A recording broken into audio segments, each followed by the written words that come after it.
গতকালকে থেকে কিন্তু এখন পর্যন্ত যেটা বলা যায় যে আসলে গোমতী নদীর যে পানির তীব্রতা ছিল সেটা কিন্তু আগের চেয়ে কিছুটা কমে এসেছে এবং যেটা আসলে বাড়তে থাকে। এমনকি অনেক অঞ্চলে গত রাতের থেকেই পানি ঢুকতে শুরু করেছে বলে অভিযোগ করেন নোয়াখালী এলাকার অনেকেই।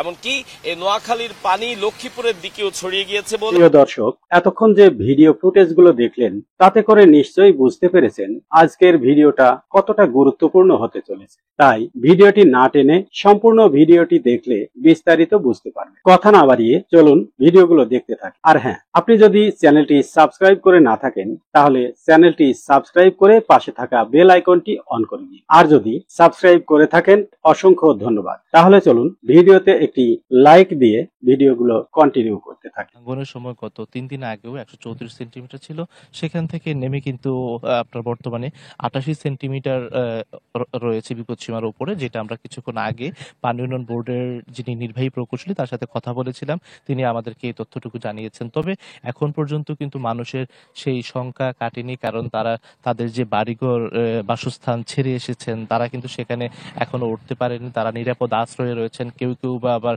নদীর তীরে অবস্থান করছেন।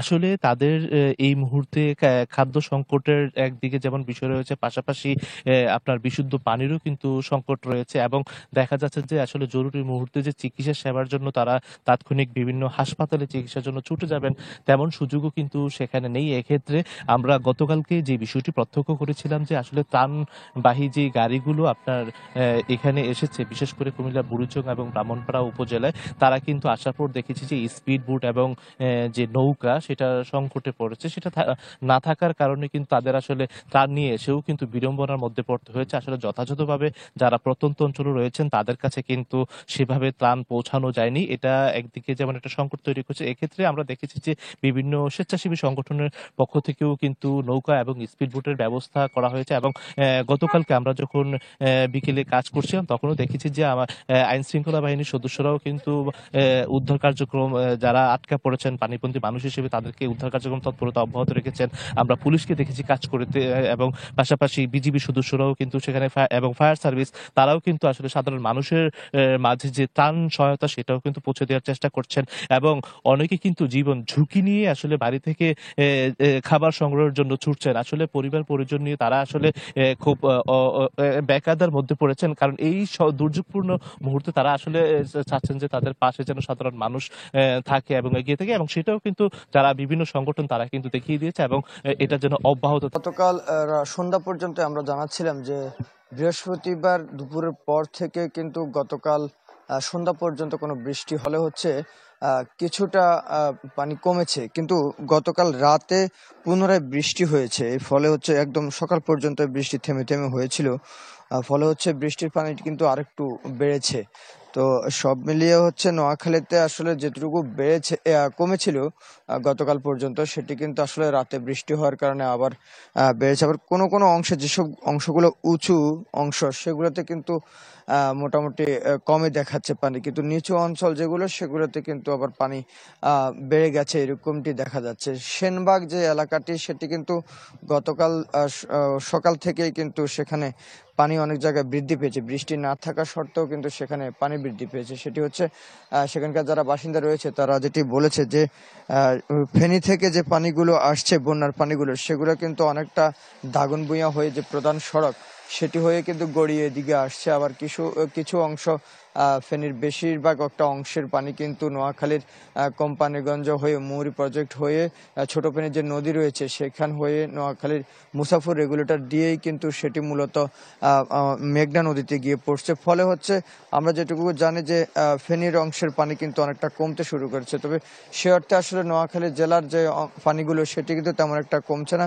বিশেষ করে যে সদরের কিছু অংশ এবং বেগমগঞ্জ সেনবাগ সহ বেশ সোনামুড়ির কিছু অংশ সেখানে কিন্তু পানি এখনো পর্যন্ত তেমন একটা কমেনি বা উঁচু অংশগুলোতে কমেছে। আর আসলে এটার জন্য যে ওই পরিমাণ কোথাও পানি আটকা পড়ে আছে এরকমটি না, পানি যাচ্ছে বাট খুব কমই যাচ্ছে। এর প্রধান একটা কারণ হচ্ছে যে যেসব খালগুলো রয়েছে প্রত্যেকটা খালে কিন্তু পানি ভরাট হয়ে রয়েছে, ফলে পানির যে ফ্লো থাকার কথা সেটি একেবারে কম। এজন্য মেঘনা নদীতে পানি গিয়ে পৌঁছতে পারছে না, এই একটা কারণে। মূলত এই অঞ্চলের পানিগুলো দুই তিনটি জায়গা হয়ে যাচ্ছে যাচ্ছে মেঘনায়, সেটি একটা হচ্ছে কোম্পানিগঞ্জ এবং সুবর্ণচরের কিছু অংশ, একটা বৃহৎ অংশ যাচ্ছে লক্ষ্মীপুর হয়ে মেঘনার দিকে পড়ছে। ফলে হচ্ছে আসলে উল্টো পথেও কিন্তু পানি যাওয়ার একটা ব্যাপার আছে, ফলে হচ্ছে সেই পরিমাণ আসলে পানি এখনো পর্যন্ত কমছে না। নোয়াখালীর বেগমগঞ্জ চৌরাস্তা এলাকায় এখানেও আজ সকালে যে পরিমাণ পানি দেখা গিয়েছিল এখন তার চেয়ে পানির পরিমাণ কিছুটা বেশি। গতকালকে নোয়াখালীর যে অঞ্চলগুলোতে পানির পরিমাণ কম ছিল আজ সকাল থেকে হঠাৎ করে সেই অঞ্চলগুলোতে পানি বাড়তে থাকে। এমনকি অনেক অঞ্চলে গত রাতের থেকেই পানি ঢুকতে শুরু করেছে বলে অভিযোগ করেন নোয়াখালী এলাকার অনেকেই। এমনকি এই নোয়াখালীর পানি লক্ষ্মীপুরের দিকেও ছড়িয়ে গিয়েছে বলে লক্ষ্মীপুর থেকে জানিয়েছেন ভুক্তভোগী অনেক ব্যক্তি। তারা আশঙ্কা করছেন তাদেরকে দ্রুত আশ্রয় কেন্দ্রে না নিয়ে গেলে বা এখনই যদি তারা আশ্রয় কেন্দ্রে যেতে না পারেন তাহলে বন্যায় দুর্গত হিসাবে আটকা পড়বেন তারাও। এ অবস্থায় দ্রুত সেখানকার দিকে নজর দেওয়ার জন্য প্রশাসনের প্রতি বিশেষ অনুরোধ জানিয়েছেন তারা। আজ সন্ধ্যার পর অর্থাৎ কিছু সময় আগে থেকে আবার নতুন করে বৃষ্টি শুরু হয়েছে এবং মানুষ আশঙ্কা করছে যদি এই বৃষ্টি আগের মতোই তীব্র হয় বা বর্ষণ যদি অতি বর্ষণ হয় সেক্ষেত্রে কিন্তু বানভাসী মানুষের যে কষ্ট তা আরো অনেক বেশি বেড়ে যাবে। যদি আরো বৃষ্টির পরিমাণ বাড়ে সেক্ষেত্রে যে সকল স্বেচ্ছাসেবী সংগঠন রয়েছে বা যারা এখনো পর্যন্ত দুর্গম এলাকায় ত্রাণ পৌঁছানোর জন্য চেষ্টা করছেন তারা যাতে দ্রুত সেই জায়গাগুলোতে ত্রাণ পৌঁছায় এবং সেখান থেকে দুর্গত মানুষগুলোকে উদ্ধার করে আনার ব্যবস্থা করে। ফেনী থেকে দাগনভূঞা হয়ে নোয়াখালীর দিকে এমনকি লক্ষ্মীপুরের দিকেও যে পানির চাপ সৃষ্টি হয়েছে তার প্রেক্ষিতে নোয়াখালীর বেগমগঞ্জ চৌরাস্তার এই জায়গাটিতে পানির পরিমাণ বেড়েছে।